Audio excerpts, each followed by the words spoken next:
Հույսով եմ ուժեղ եք, ողջունում եմ ձեզ, ես շատ ուրախ եմ, ես վստահ եմ, որ մեր երիտասարդությունը մեր կողքին է, և ոչ միայն վստահ եմ, մենք դա տեսնում ենք, մենք դրա համար շատ ուրախ ենք, ցանկանում եմ, որ բոլորդ ակտիվանաք, բոլորդ պայքարեք, որովհետև դուք հասկանում եք, որ մեր պայքարը հիմնականում ձեր ապագայի համար է, հիմնական շահառուն դուք եք լինելու, շատ մոտ է ժամանակը, երբ մենք ձեզ կազատենք Փաշինյանի ղժղժոցից,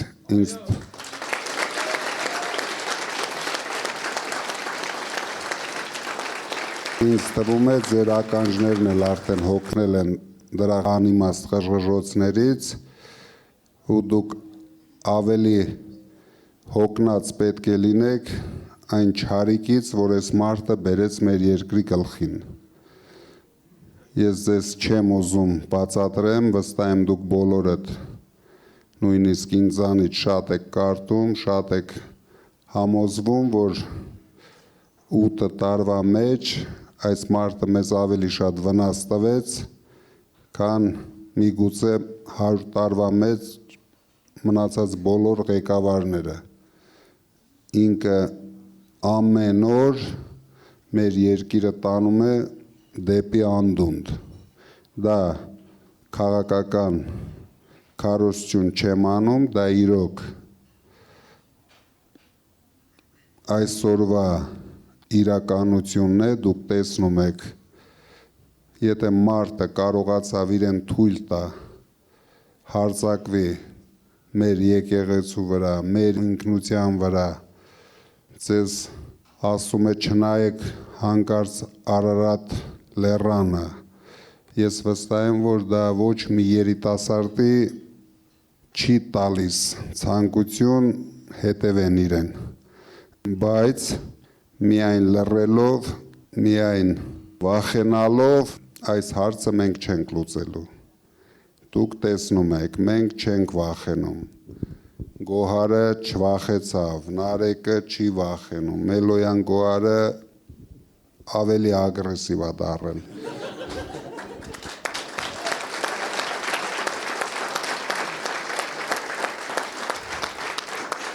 Դրա համար ես ցանկանում եմ, որ այս 6-7 օրը դուք ավելի ակտիվ ու ագրեսիվ դառնաք։ Միայն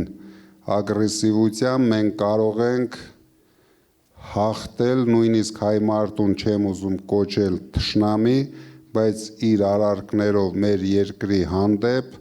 իրեն ուրիշ բառով էլ հնարավոր չի կոչել։ Այս խմբակը իրոք թշնամություն է անում մեր երկրի հետ։ Սրանց պլանների մեջ բերեն մեր երկիրը նորից լցնեն իրեն սիրելի ադրբեջանցիներով, ու հետագայում վստահ եք, որ մյուս կողմից էլ թուրքերն են գալու և կունենանք այն պատկերը, ինչը որ Սաակաշվիլին բերեց Բաթումիի գլխին։ Եթե դուք եղել եք Բաթումի կամ գնացեք նայեք, այսօր Բաթումին համարվում է վրացական, բայց առանց վրացիների, մենք էլ կունենանք հաստատ Սյունիք առանց հայերի, հաջորդը Վայոց ձոր առանց հայերի և այսպես շարունակ կգանք կհասնենք մինչև Տաշիրին, Տաշիրը մենք հաստատ դրանց մոտիկ չենք թողելու, նայեք։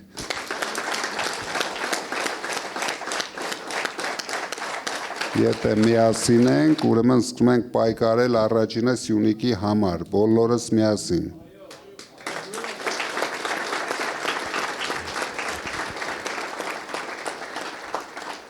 Թե չէ հենց սկսեցին, արդեն դատարկում են գյուղերը Սիսիանում, արդեն կամաց-կամաց սկսել են դպրոցներ փակել,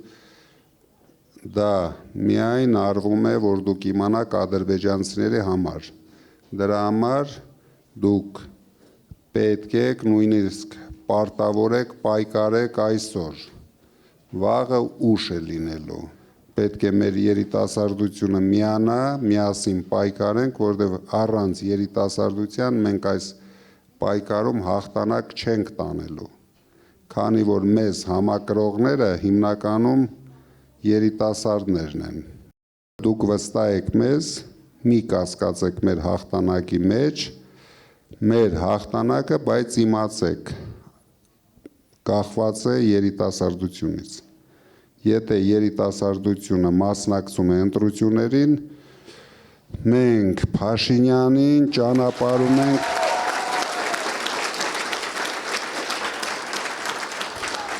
Ես ուզում եմ դուք ամենակարևորը վստահ լինեք, հույսով լինեք,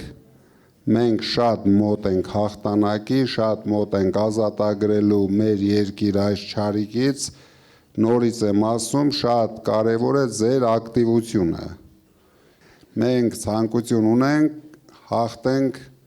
ձեր հետ միասին, որովհետև ամեն ինչ անելու ենք ձեր համար, դուք օգտվելու եք մեր իշխանությունից, մեզ շատ են պետք տաղանդավոր երիտասարդներ, իսկ ես վստահ եմ, որ հայ երիտասարդների ամեն երկրորդը տաղանդավոր է։ Հնարավորություն չեն ունեցել իրենց տաղանդները ցուցադրեն, դուք երևի հիշում եք, մի քանի տարի առաջ գոհարներ զբաղվում, մենք հատուկ ծրագիր էինք անում, հիշում եք, որ ստարտափերը նոր, մեր երիտասարդների ստարտափերը մենք ֆինանսավորում էինք, որ բացեինք մեր երիտասարդներին, ոգևորվեին, մտնեին բիզնես, 13-ը հաջողեցին, արդեն զարգանում են որպես բիզնես, դրա համար մենք շատ ուրախ ենք։ Սրանք ամեն ինչից վախենում են,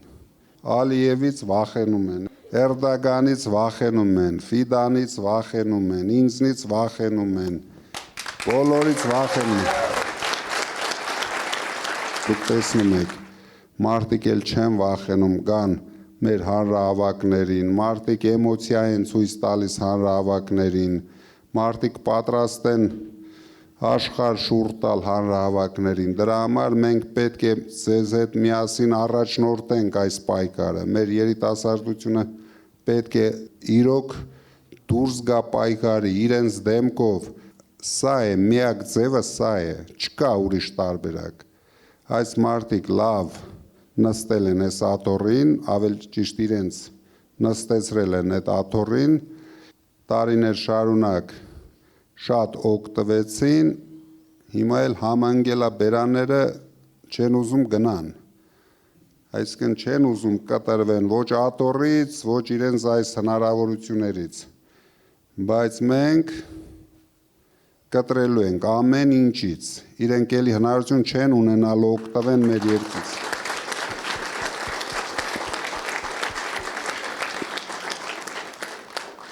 Վստահ եղեք,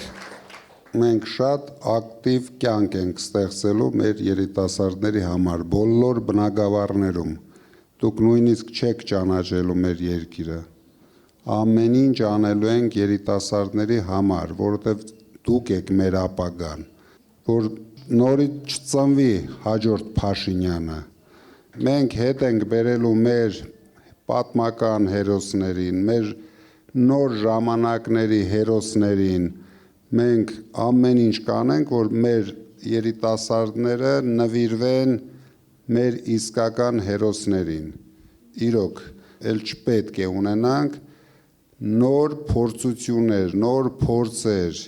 այսպիսի մարդիկ, ով չի սիրում իր հայրենիքը, ով բացարձակ կապ չունի իր հայրենիքի հետ, պետք է համարվեն վտանգավոր, չնայած հիմա մեր ժողովուրդը հիմա տեսում է, որ այս մարդը վտանգավոր է, այն փողոցներում վազվզում է կանանց հետևից, ցույց է տալիս, որ ինքը շատ վտանգավոր մարդ է։ Ես կուզենայի մի հատ Նարեկն էլ իր խոսքը ասեր, հետո կանցնենք հարց ու պատասխանի։ Շնորհակալ եմ, պարոն Կարապետյան։ Հիմնական բանը, որ ես բոլորին փոխանցել եմ, դա եղել է պատասխանատվության զգացումը, որ եթե մարդ կարողանում է իր վրա պատասխանատվություն վերցնել, ինքը գիտակցում է ցանկացած բանի արժեք, գիտակցում է իր արժեքները, ազգային արժեքները ու գիտակցում է նաև իր հայրենիքի արժեքը։ Ու մեզ պետք են այնպիսի երիտասարդներ, ովքեր որ իրենց վրա կվերցնեն պատասխանատվություն, գիտակից ու պատասխանատու երիտասարդներ։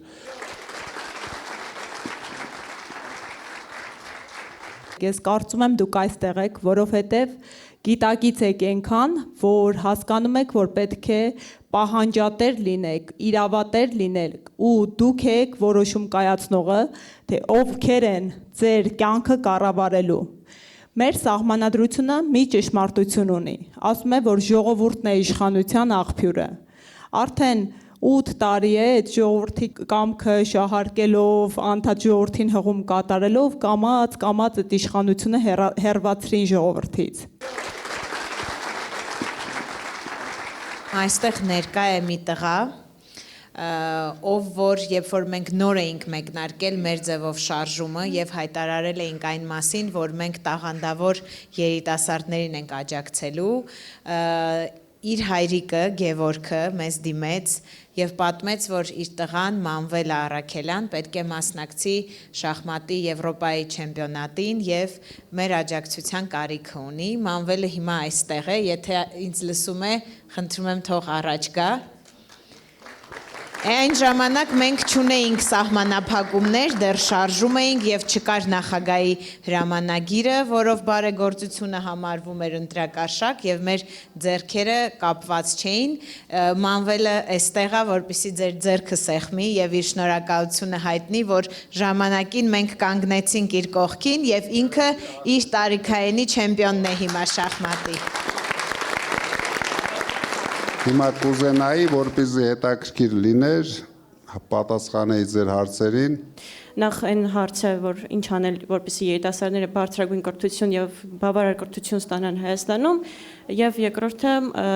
աշխատանքի հարց։ Մենք ծանոթ ենք ձեր 300,000 աշխատատեղի ծրագրին, բայց ինձ հետաքրքիր է առանձին երիտասարդների հետ կապված, թե ինչ ենք պլանավորում։ Շնորհակալություն։ Մենք դրա մասին շատ չենք խոսել, բայց ես 16 թվականից ամեն տարի հատկացրել եմ 3,5 միլիոն դոլար, որ մեր այն տաղանդավոր երիտասարդները, ովքեր ցանկություն ու հնարավորություն ունեն սովորեն արտասահմանի լավագույն վուզերում, ֆինանսավորել ենք, բայց իրենցից ոչ մեկը մինչև այսօր դրա մասին չգիտի։ Ես միշտ տեսել եմ հայերի մեջ տաղանդը եւ ամեն ինչ անելու ենք, որ դա զարգացնենք արդեն Հայաստանում։ Դուբայ արդեն ապացուցեց, հիմա ոչ մեկը չի ուզում իր երեխային Լոնդոն ուղարկի սովորելու, բոլորը վազում են Դուբայ, որտեղ ամենալավագույն դպրոցները, ամենալավագույն վուզերը աշխարհի մասշտաբով բոլորը արդեն իրենց ներկայությունը ունեն Դուբայում։ Իսկ մեզ ինչն է խանգարում, որ ով մեզ պետք է, բոլորը լինեն Հայաստանում, Հայաստանում չենք կենտրոնացնելու միայն Երևանի վրա, մենք այնպիսի քաղաքականություն ենք տանելու, որ զարգացնենք մարզերը, դրա համար թե կրթությունն ենք տեղափոխելու մարզերը, թե գործարաններ ենք կառուցելու մարզերում, առաջի հերթին մարզերը պետք է զարգացնենք, որ չհայաթափենք մարզերը, որտեղ Փաշինյանի ընկերը, շեֆը սպասում է, երբ հնարավորություն ունենա իր Փաշինյաներով լցնի մեր մարզերը։ Դրա համար մենք իրոք դրան շատ մեծ նշանակություն ենք տալ։ Մենք պետք է փոխենք մեր հասարակության այս վերջի տարիներին ձևավորած մենտալիտետը, որ մենք թույլ ենք, որ մենք հնարավորություն չունենք բոլորը, դրա համար մեր կուսակցության անունը դրել ենք ուժեղ,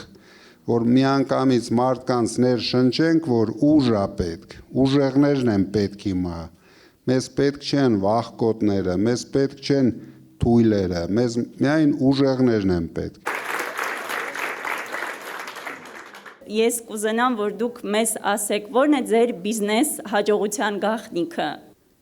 Շատ անսովոր բան եմ ասելու, բայց գլխավորը, որ դու չերևաս, որպես միայն բիզնեսմեն։ Հենց դու ցույց տվեցիր, որ դու ընդամենը բիզնեսմեն ես, որտեղ միանգամից քեզ կուլ են տալիս։ Դու պետք է ցույց տաս, որ դու ուժեղ մարդ ես, այն Փաշինյանը, որ մեր բառը փչացրեց, մենք հիմա նորից հետ ենք վերադարձնելու խոսույթ, դուխով ես, մնացածը արդեն դուք պատկերացնում եք, էլ ինչա պետք դրա համար, անպայման պետք է ինտելեկտ ունենալ, գիտելիքներ ունենալ, որտեղ առանց դրա ինչ էլ դու ուզում ես անես, եթե դու գործից չհասկացար, լինում են պատահականություններ, բայց երկարատև տարիներ շարունակ չունենալով այս հատկությունները ես որ ասեցի, անհնար է։ Նույնիսկ եթե դու քեզ հաջողվեց աշխատել այդ մեծ գումարները, պաշտպանելը դառնալու է անհնար, որովհետև դու ինչ կան բարձանում ես, քեզ վրա նայողները ավելի շատանում են ու ավելի ագրեսիվ են դառնում։ Եթե դու չունեցար այդ իմ ասած հատկությունները, հատկանիշները, դու շատ արագ կորցնելու ես ամեն ինչ, քեզ չեն ներելու ոչինչ։ Դրա համար շատ կարևոր է, որ մարդը իրեն հենց սկզբից դաստիարակի ինքը իրեն, որ ինքը ուժեղ է, որ ինքը դուխով է, որ ինքը շատ գիտելիքներ ունի, ինքնավստահ լինի, ու ամենակարևորը պարկեշտ լինի։ Եթե դու հավատում ես քո ուժերի վրա, պետք է ամեն ինչ անես, հասնես քո ուզածին։ Հիմա երբ մեր ծրագրը ես հասկացա, որ դուք նայել եք, տեսնում եք մենք ինչ բարձր նշաձող ենք դրել, 300,000 աշխատատեղ 5 տարում, որ դուք պատկերացնեք, դա ինչ է, կարող եք նայել տնտեսագիտական մոտեցում ցույց տվեք, նայեք, Ռուսաստանի նման պետությունում 5 տարվա ընթացքում մոտ 145 միլիոն բնակչություն ունեն, 300,000 աշխատատեղը համարյա անհնար է անել, բայց մենք դրել ենք այդ նշաձողը, քանի որ մենք ժամանակ չունենք, եթե մենք չապահովենք մեր շրջաների հիմնականում բնակչությանը, մոտ 500,000 մարդ անգործ նստած են։ Մենք ամեն ինչ անելու ենք, որ բոլորը մտնեն կյանք։ Առաջի հերթին ուշադրություն ենք դարձնելու մեր մարզերի կանանց վրա, որովհետև իրենք պարտավոր են աշխատեն, իրենք պարտավոր են ավելի ինքնավստահ լինեն։ Մենք տաշիրում հասել ենք դրան։ Իսկ դա եթե չենք անում, հավատացեք, հայաթափում ենք շրջաները։ Փոփոխությունների ժամանակ մարդիկ, որոնք հիմա զբաղեցնում են որոշակի պաշտոններ,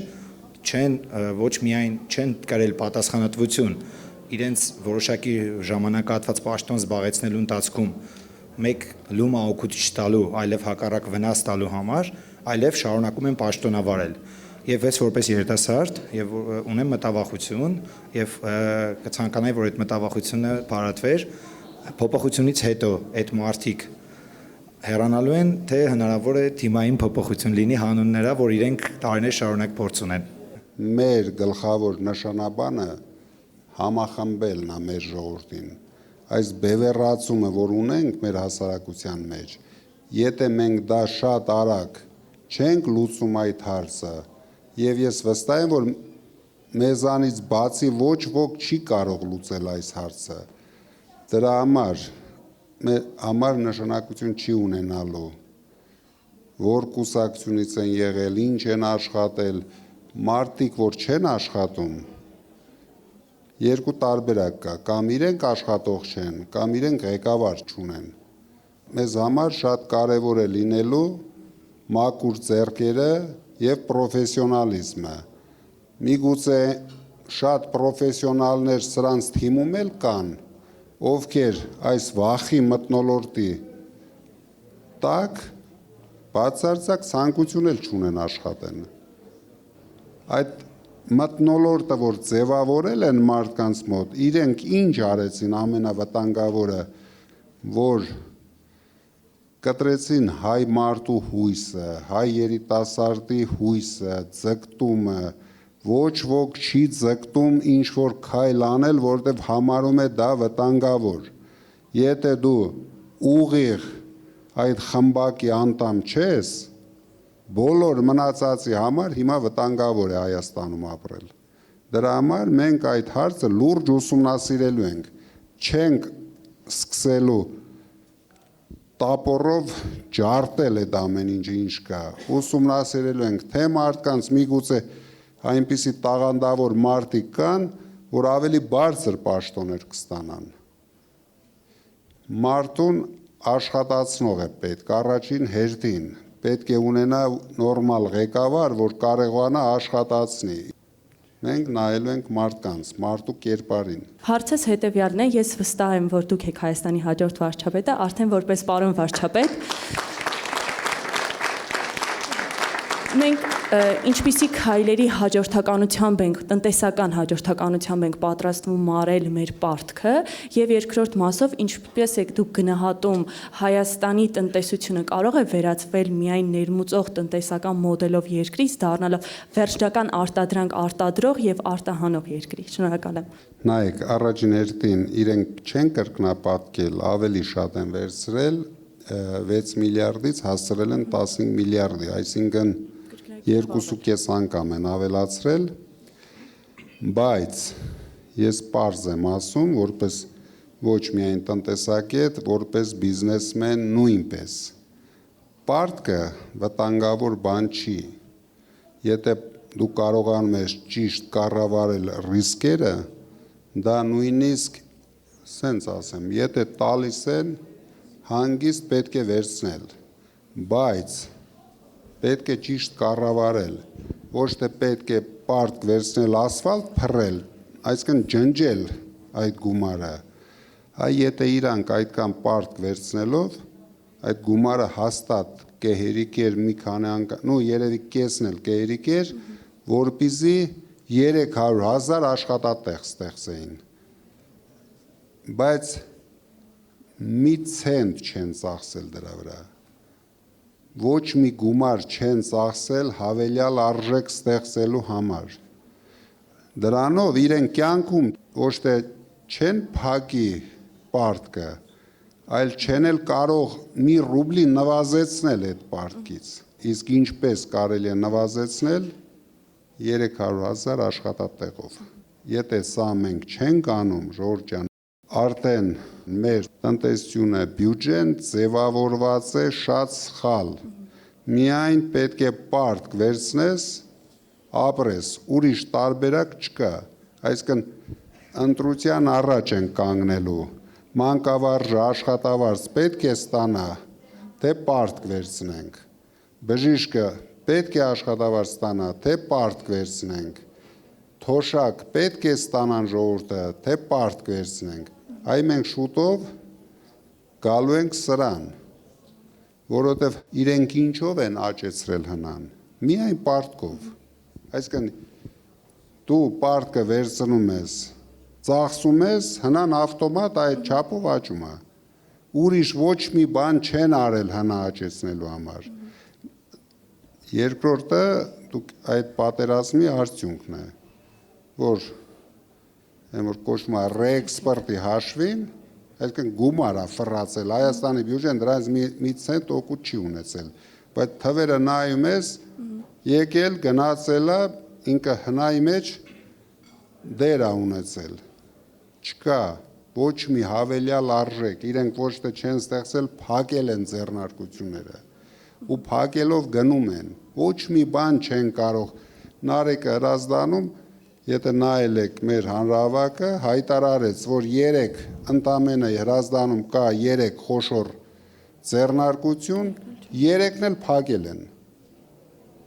Այսինքն ոչ մի քայլ չեն արել, որ ինչ-որ երկիրը զարգանա։ Դրա համար ինձ թվում է մենք ճիշտ ժամանակին գալիս ենք և զբաղվելու ենք այդ բոլոր հարցերով,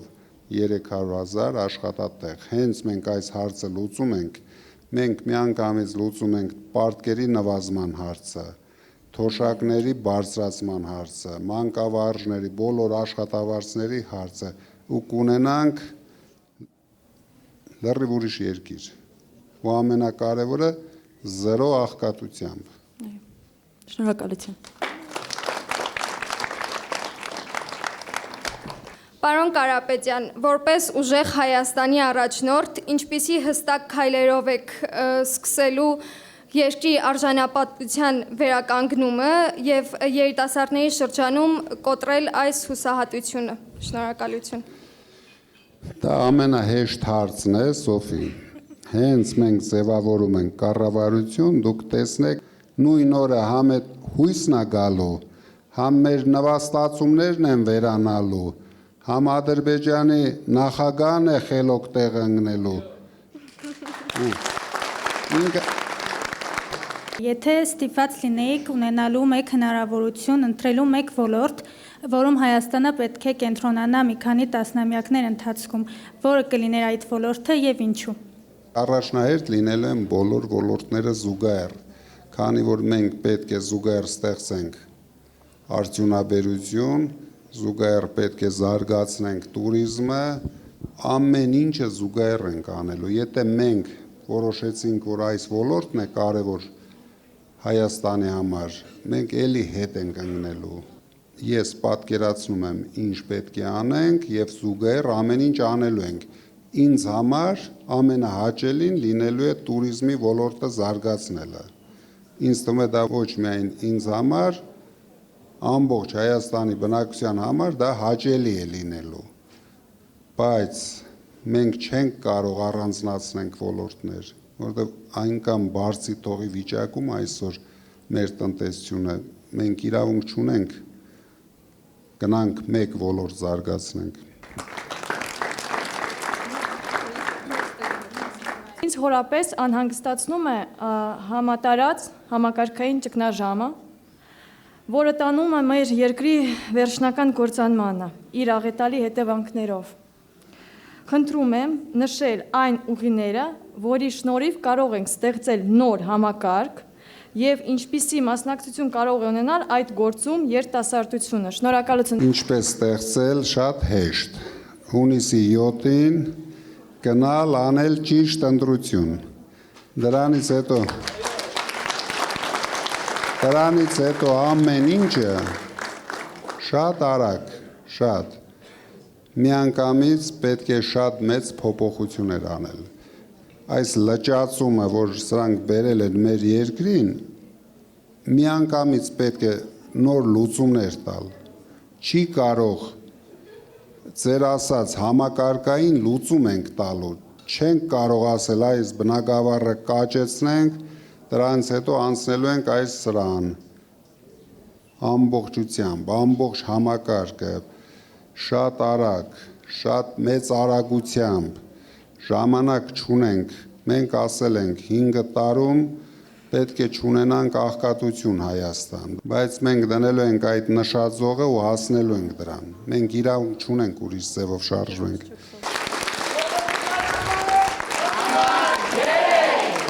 Իմ հարցը այսպիսին է, քանի որ դուք բիզնեսում հսկայական ճանապարհ եք անցել եւ ունեք մեծ փորձառություն, ապա ո՞րն է ձեր կարիերայի ամենամեծ ձախողումը եւ ինչ դաս քաղեցիք դրանից, որ մինչ այսօր օգնում է ձեզ կառավարման մեջ։ Շնորհակալություն։ Ելենա, ճիշտը որ ասեմ, դուք չեք հավատա, բայց ձախողում չեմ ունեցել։ Ունեցել ենք կրիզիսներ երկրի հետ կապված։ Այսինքն պետությունը մտնում է կրիզիսի մեջ, մեզանից դա կախված չի, բայց ես բոլոր կրիզիսներից ավելի ուժեղ դուրս եմ եկել։ Կուզեի իմանալ ինչպիսին է լինելու հունիսի 8-ից հետո ձեր համագործակցությունը այնպիսի ընկերությունների հետ, ինչպիսի մունքն է, ինչպես եք պլանավորում համագործակցել։ Շատ հետաքրքիր բան եք ասում, ցանկացած ծրագիր, որը իրոք առողջացնում է մեր կրթությունը եւ հնարավորություն է տալիս զարգանալ մեր երիտասարդներին, իմացեք, միշտ ունենալու է առաջնահերթություն։ Մեր գլխավոր նպատակը մեր երիտասարդներին քաշենք կյանքի մեջ, որ իրենք դառնան ինքնավստահ, ուժեղ, որտեվ ես վստահ եմ, հենց դա մտցրեցինք, դուք տեսնեք, ել մեզ անելու բան չի լինելու։ Մեր երիտասարդները, իրոք ես դա անկեղծ եմ ասում, ես իմ կյանքում շատ եմ տեսել, նույնիսկ Երևանում ես տեսնում եմ շատ զարմանալի երիտասարդներ, ովքեր արդեն բիզնեսի մեջ լուրջ հաջողություններ են ունենում։ Ուրեմն իմացեք ամենաուշադիր ձևով ամեն ինչ անելու։ Շնորհակալություն շատ։ Իմ առաջին հարցը այն է, արդյոք դուք ապագայում ունեք որևիցե ծրագիր կապված IT ստարտափ ընկերությունների հետ, ու երկրորդն էլ որպես լուրջ բիզնեսմեն, ես ինձ համարելով սկսնակ բիզնեսմեն, ուզում եմ ձեզ այսպիսի մի հատ հարց տալ։ Գաղտնիքը շատ գիրք կարդալու մեջ է, թե առավոտը 6-ին վեր կենալու։ Չափավոր, ամեն ինչի չափավորն է պետք։ Պետք է ունենալ կրթություն, պարտադիր, անպայման, բայց չֆիքսվել դրա վրա, որտեվ նորից եմ ասում, կյանքն է ավելի ճիշտ կրթություն տալիս, կարևորը ինչքան արագ դու մտնես կյանք։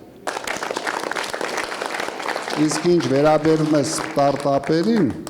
մենք ոչ միայն IT ոլորտում, մենք միշտ ֆինանսավորել ենք, միշտ օգնել ենք բոլորին։ Բարև ձեզ, ես Արցախից եմ։ Ուզում եմ հասկանամ, ինչ կնի, մենք բախտ կունենանք հետ գնալ Արցախ կամ ինչ որ այստեղ ինչ որ մի հատ փոքրիկ Արցախ ունենանք։ Նայեք, մենք այստեղ հաստատ փոքրիկ Արցախ կունենանք, բայց մենք ամեն ինչ անելու ենք, որ արցախցիները ստանան հնարավորություն անվտանգ վերադառնան Արցախ։ Դա մեր ամենաբարդ խնդիրն է լինելու, բայց ես վստահ եմ, մի քիչ ավելի շատ ժամանակ է դրա համար պահանջվելու, բայց վստահ եմ այդ հարցը մենք լուծելու ենք։ Շնորհակալություն կներեք։ Բարև ձեզ, պարոն Կարապետյան։ Հիմա իմ առաջի քայլերն եմ անում, ուզում եմ կայանամ, չեմ ուզում լինեմ ինչ-որ օֆիսի աշխատակից, փորձում եմ լինեմ մասնավոր, բայց շատ դժվար է տրվում։ Ոլորտում, ճարտարապետական ոլորտից եմ ես խոսում ներկա պահին, մասնավորները շատ են, ու նրանց մեջ կան այնպիսի գիգանտներ, որոնք կոնկրետ որակ չեն ապահովում ու սկսնակ լինելով դու մտնում ես այնտեղ, փորձում ես կայանալ ինչ-որ բան փոխել, սակայն գումարի համար առնվազն դու էլ ես դառնում այդ անորակների մեջ ու լճացում է գնում։ Հիմա ուզում եմ հասկանամ այդ հարցին ինչ լուծում կարող ենք տալ։ Ես խորհուրդ եմ տալիս երիտասարդներին, բոլորդ մտածեք մասնավոր բիզնեսներ ստեղծելու մասին, քանի որ մենք, դուք գիտեք, ամբողջությամբ ազատելու ենք հարկերից։ Դուք կարող եք բոլորդ նորմալ գումարներ վաստակեք, քանի որ աշխատելու եք միայն ձեր համար։ Ոչ ստուգող եք ունենալու, ոչ հարկ եք մուծելու։ Ես հասնելու եմ նրան, որ Հայաստանի բնակչության կեսը զբաղվի մասնավոր բիզնեսներով։ Դա է մեր երկրի ապագան։ Երբ մենք ասում ենք 300,000 աշխատատեղ, մենք խրախուսելու ենք երիտասարդներին, ստեղծելու ենք շատ մասնավոր բիզնեսներ, դրա համար զարգացնելու ենք տուրիզմը, որ տուրիզմի բնագավառում, դուք գիտեք, պետք է շատ հյուրանոցներ կառուցել, պետք է շատ ռեստորաններ, շատ լավ դիզայներների կարիք կլինի, մենք դրա կարիքը իրոք ունենք։ Հայաստանի դա ամենաթույլ կողմն է, ոչ նորմալ է, դուք որ ասում եք գիգանտներ կան, բացարձակ գոյություն չունի, ոչ գիգանտ մինուս, ոչ ավելի մինուս, գոյություն չունեն, մենք նոր զրոյից պետք է ստեղծենք այդ համակարգը, պետք է անպայման զարգացնենք ճարտարապետությունը, դուք նայեք, ինչ անորակ անտեսք շենքեր են կառուցում Երևանում, չկա, ճաշակ, հասկացողություն չկա, այ մի բան կարող եմ խոստանալ, 5 տարի հետո տեսնեք, ինչ Երևան ենք ունենալու իր տեսքով։ Շնորհակալություն։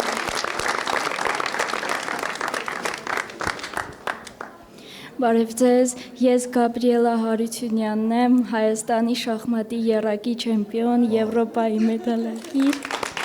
Շնորհավորում եմ Գաբրիելա։ Շնորհակալ եմ։ Իմ հարցը հետևյալն է. որն է ձեր կյանքի շարժիչ ուժը, որը ձեզ առաջ է տանում թե կյանքում, թե բիզնեսում։ Ամենակարևորը ամեն ինչի մեջ հաջողակ լինելը։ Այսինքն ոչ մի հարցում չպարտվելը։ Երբ դու անպայման ցանկություն ունես, որ հաղթես ամեն ինչում, դու համենայն դեպս շատ բաներում հաղթում ես։ Դրա համար շարժիչ ուժ հասկացողություն, օրինակ ինձ համար չկա։ Ինձ ամեն ինչն է շարժում, ամենակարևորը հասնեմ արդյունքի։ Ինձ այս իշխանություն էլ պետք չի, բայց այս հաղթանակը շատ է պետք։ Դրա համար մենք գնալու ենք հաղթենք։ Շնորհակալություն։ Բարև ձեզ, պարոն Կարապետյան, նախ ասեմ, որ շատ ուրախ եմ, որ հնարավորություն ունեցա հարցս ուղղելու ձեզ։ Հարցս հետևյալն է. ինչ խորհուրդ կտաք իմ տարիքի երեխաներին, որ ապագայում ձերպես հաջողակ լինեն։ Լավ կրթություն, համառություն, աշխատասիրություն եւ նորից եմ կրկնվում, մի քիչ աղջիկներին սա չի վերաբերվում, բայց ներքին դուխը պարտադիր է, ներքին ինքնավստահությունը պարտադիր է։ Եթե այդ ինքնավստահությունը մարդը չունի, որ ինքը կարող է հաջողակ լինել, ոչ մի բան էլ իրեն չի օգնելու։ Եթե դու տրամադրված ես միշտ կատարող լինել, դու միշտ կատարող ես լինելու, դու չես կարող հաջողակ լինել, լիդեր դառնալ, իսկ եթե դու հենց սկզբից ներշնչում ես քեզ, որ ես աշխարհը պետք է շուռ տամ, եթե աշխարհն էլ չհաջողվի, կեսը շուռ կտակ հաստատ, տրամադրվեք, որ դուք կարող եք։ Շատ շնորհակալ եմ։ Բարև ձեզ, պարոն Կարապետյան, ես մի խնդրանք ունեմ որպես հայ, խնդրում եմ, որ վերջին 8 տարիների ընթացքում վերահրատարակված բոլոր դասագրքերը խոտանեք, քանի որ կարծում եմ բոլորս քաջատեղյակ ենք, թե ինչ կամահարական վերաբերմունք կա հայ եկեղեցու, հայի արժեքների, առհասարակ հայոց պատմության վերաբերյալ։ Դուք գիտեք, չէ, ես ինչի համար եմ կալանավորված, այ դրա համար եմ կալանավորված, որ պատկերացրեք ամենացավալին, որ միայն ես կանգնեցի այդ արժեքների կողքին եւ դրա համար մինչեւ հիմա կալանավորված եմ։ Դա է լինելու մեր գլխավոր խնդիրը, վերադարձնենք մեր ամեն ազգայինը։ Մենք իրավունք չունենք, կործանվելու ենք։ Սրա ուշք ու միտքը թրկացնելն է Հայաստանը։ Մեր պայքարը հաշվեք ոչ թե իշխանության համար է, այլ չթրկանալու համար է։ Մենք դրան մատերի արանքով ենք նայում այսօր, բայց դուք չեք պատկերացնում ինչքան կործանարար է լինելու մեր պետության համար, եթե մենք հիմա մի թեթև հանդուրժեցինք, ամեն օր չպայքարեցինք սրա դեմ, մենք մեր երկիրը, մեր պետությունը տանում ենք թրկացման։ Ազգային արժեքների ու հանուն փոփոխության։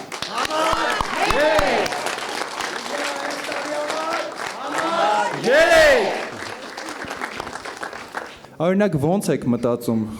ինքը իրոք կարողացել է, հա, իր ստերով օրինակ խաբել, հա, այդ եվրոպական լիդերներին, ու ինչպիսին կլինի այդ լիդերների ոնց որ վերաբերմունքը ձեր մեր հաջորդ վարչապետի նկատմամբ ընտրություններից հետո։ Նայեք, Փաշինյանը ոչ մեկի չի հետաքրքրում, բացարձակ, ասենք ոչ մի տեսքով, մենք ունենալու ենք իրենց հետ շատ լավ հարաբերություն, շատ լավ,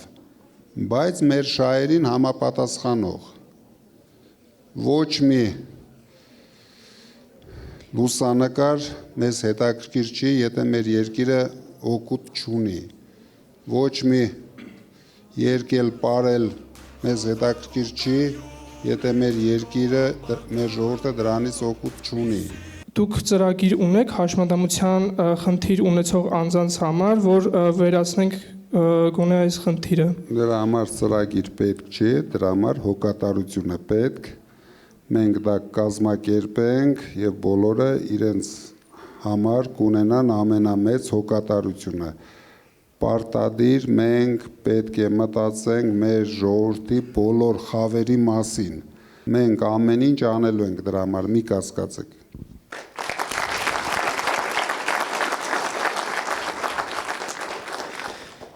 Շնորհակալություն շատ, բոլորիս հաղթանակ եմ մաղթում։ Ապրես